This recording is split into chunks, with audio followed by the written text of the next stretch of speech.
नमस्कार, आप देख रहे हैं रिपोर्टर जी। देश के जाने माने वरिष्ठ पत्रकार अशोक वानखेड़े ने कांग्रेस महासचिव केसी वेणुगोपाल पर गंभीर आरोप लगाए हैं।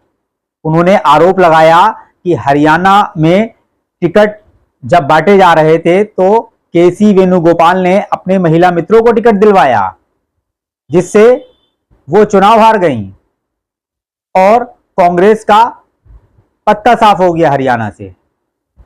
इस तरह से आरोप लगाए। इतना ही नहीं, वो यही नहीं रुके, उन्होंने यहां तक कह दिया कि हरियाणा में अय्याशी की जा रही थी। यानी ये कांग्रेस पर गंभीर आरोप लगाए हैं। कांग्रेस नेता, जो वरिष्ठ नेता है, महासचिव हैं पार्टी के, उनके ऊपर ये गंभीर आरोप लगाए हैं। इसके साथ ही उन्होंने इस तरह के शब्दों का भी इस्तेमाल किया कि केसी वेणुगोपाल अपनी गर्लफ्रेंड को टिकट दिलाना चाह रहे थे या टिकट बांट रहे थे। इस तरह के उन्होंने शब्दों का प्रयोग किया है। एक तरह से केसी वेणुगोपाल का चरित्र हनन करके रख दिया है। हालांकि उनके पास क्या सबूत हैं यह साफ नहीं हो पाया है, लेकिन इस तरह के उन्होंने गंभीर आरोप लगाए हैं।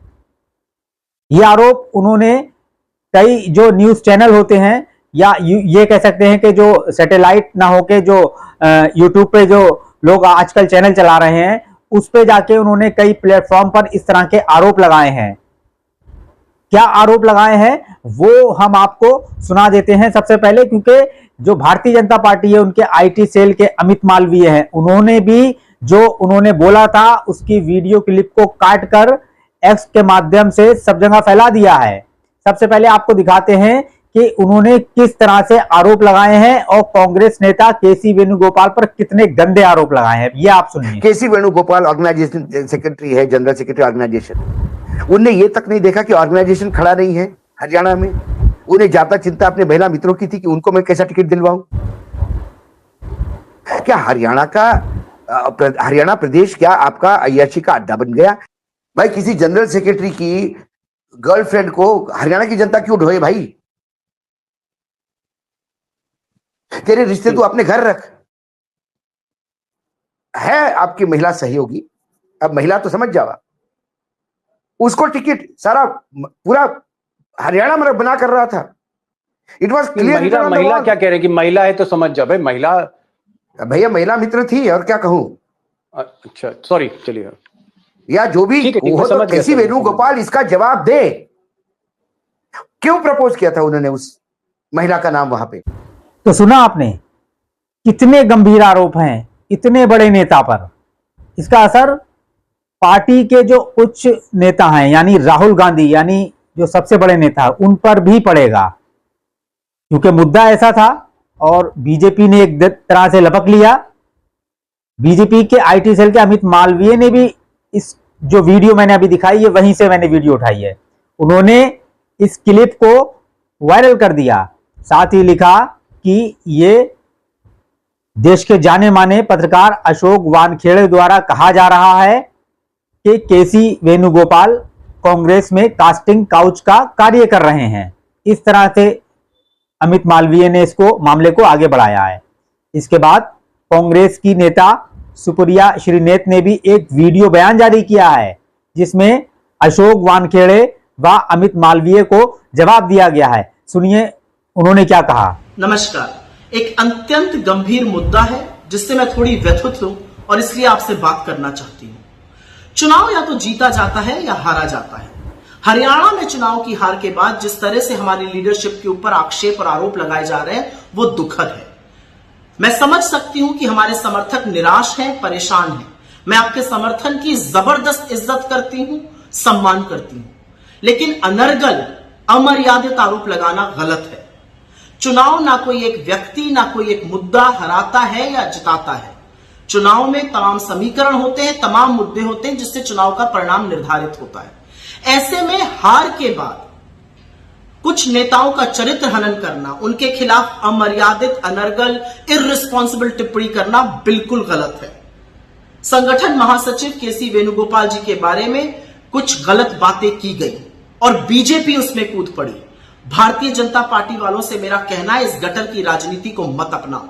ये राजनीति मत करो, इसका खामियाजा आपको भुगतना पड़ेगा। और आपके लिए किसी औरत का चरित्र हनन कर देना तो दाएं हाथ का खेल है, क्योंकि औरत तो आपके और आपके आरएसएस के अनुसार दोयम दर्जे की नागरिक है। वो तो कांग्रेस में औरत जो है वो अग्रिम पंक्ति में कंधे से कंधा मिलाकर चलती है, अपने हक की लड़ाई बेखौफी से लड़ती है, हर चीज में भागीदार है। कांग्रेस के नेता, कांग्रेस के वरिष्ठ नेता, कांग्रेस के कार्यकर्ता, कांग्रेस के पदाधिकारी आज एक बड़ी निर्णायक लड़ाई लड़ रहे हैं और इसका बहुत बड़ा दाम भी चुका रहे हैं। असलियत यह है कि आज कांग्रेस का ऐसा कोई नेता नहीं है जिस पर दसियों मुकदमे ना हो। तो ऐसे में अमर्यादित टिप्पणी करना, अनर्गल आरोप लगाना, इररिस्पॉन्सिबल स्टेटमेंट्स देना, उन लोगों के हिसाब से जो अपने आप को बीजेपी का आलोचक कहते हैं, यह याद रखिएगा कि आप इस महासंग्राम में तानाशाही के खिलाफ जो लोग लड़ रहे हैं उनका ज्यादा नुकसान कर रहे हैं इस तरह की बयानबाजी करके। आज वक्त है एक साथ एकमुश्त होकर रहने का, एक साथ लड़ने का, आगे बढ़ने का। और बीजेपी से मैं सिर्फ यह कहना चाहती हूं, यह गटर की गंदी राजनीति मत करो, और अगर यह शुरू कर दी तो परिणाम भुगतने के लिए तैयार रहना। अब ये आरोपों का जवाब तो सुप्रिया श्रीनेत ने दे दिया।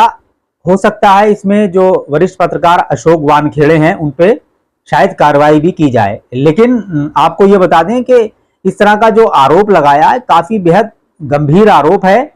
क्या उनके पास क्या तथ्य थे इस तरह के जो उन्होंने अय्याशी और ये इस तरह के शब्दों का यूज किया है?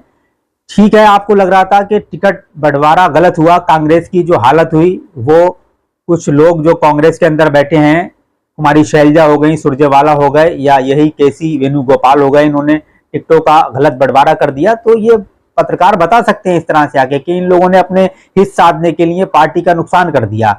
लेकिन इस तरह के आरोप लगा देना, क्या सबूत है उनके पास, किस आधार पे उन्होंने ये आरोप लगाए हैं, ये अभी साफ नहीं हो पाया है। लेकिन मेरे हिसाब से इस तरह के आरोप नहीं लगाना चाहिए, क्योंकि एक बड़ी पार्टी आपकी वजह से किसी दूसरी पार्टी को, यानी जो उसके विपक्ष में खड़ा हुआ, उसको एक आपने बैठे बैठाए एक पत्रकार ने मुद्दा दे दिया। पत्रकारों का काम ये नहीं होता है कि इस तरह के जो आरोप हैं वो किसी पे लगा दिए जाएं और एक पार्टी को उस पत्रकार की वजह से नुकसान हो जाए। अब फिलहाल देखते हैं कि कांग्रेस का अगला स्टेप क्या होगा, किस तरह से वो आगे इसको जवाब देती है, जो अशोक वानखेड़े हैं उन पे क्या कार्रवाई करती है। आपको हमारी ये खबर कैसी लगी हमें कमेंट्स बॉक्स में बताएं, साथ ही हमारे चैनल को सब्सक्राइब भी करें। नमस्कार।